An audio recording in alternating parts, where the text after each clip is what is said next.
use the right bank name for, like, first of all, I can't tell you how many emails I got that had Centerbridge, Credit Suisse. We get so many emails even as analysts, and I think making sure you have the freaking right bank name in there is like triple check that, please, because it's like shocking. Like, I would probably say you can weed out like a good 15% of people just like that.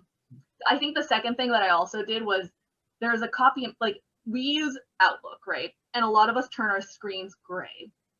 I can tell when you copied and pasted because there's different color backgrounds depending on where you cut.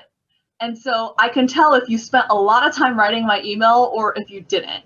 And so before you send it, like, highlight everything, make the font the same size, make it the same color, like, make sure it might look normal on your screen, but I can tell you when it comes to me, sometimes it just looks bizarre.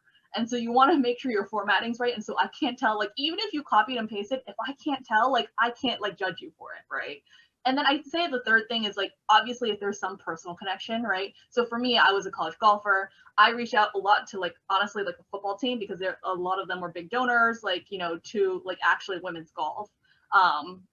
And so people who you have a connection with, you know, like, and figuring out if there is some kind of warm intro that you can get, but, like, obviously that's not a luxury that everybody has. If you're in a non-target school, you got to, like, try and find your other one non-target person who went to your school, like, find that connection so that they want to respond to your email. Because, like, when you get like 80 of them a day, you're like, oh my God, I just have to use these, like, arbitrary means of filtering this out. And so that's kind of how I, like, went through the whole process of, like, reading through.